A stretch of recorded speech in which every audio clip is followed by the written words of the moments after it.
नमस्कार मंडळी, आपल्या हक्काच्या आणि जवळच्या आवडत्या कोकण वेड या यूट्यूब चॅनलवर आपले स्वागत आहे.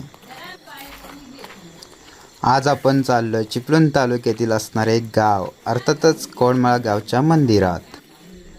आणि येथे असणारे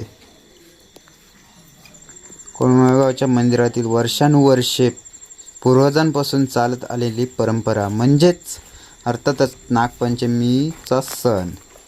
आणि नागपंचमीच्या दुसऱ्या दिवसापासून होणारा पारंपरिक सप्ताह आणि त्या सप्त्याचा आजचा दुसरा दिवस.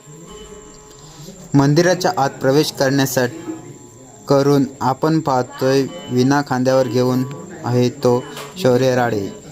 तेथून आपण चाललोय मंदिराच्या गाभाऱ्यातील केदारनाथ, बाजी, अंबिका, वाघजाई, काळकाई आणि रुद्र काळकाई असे देवांचे दर्शन घेऊन तेथून आपण चाललोय सप्त्याला आलेले गावकरी मंडळी आणि काही निवाचीवाडीतील नागरिक. आणि आपण आता इथून चाललोय ते म्हणजे आपल्या वर्धन आईच्या मंदिरात. आणि हे आहे ते वर्धन आईचे मंदिर. आणि हे चारी बाजून एकदम मोकळे असलेले मंदिर एकदम मनाला आकर्षित करून जाते. वर्धन आईच्या मंदिरात प्रवेश करून आपण पाहतोय ही वर्धन आईची मूर्ती. तेथून दर्शन घेऊन आपण तिच्याच बाजूला असलेले शिवलिंग पाहतोय आणि शिवलिंगासमोर असलेला हा नंदी. त्याचे दर्शन घेऊन आपण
प्रसन्न केले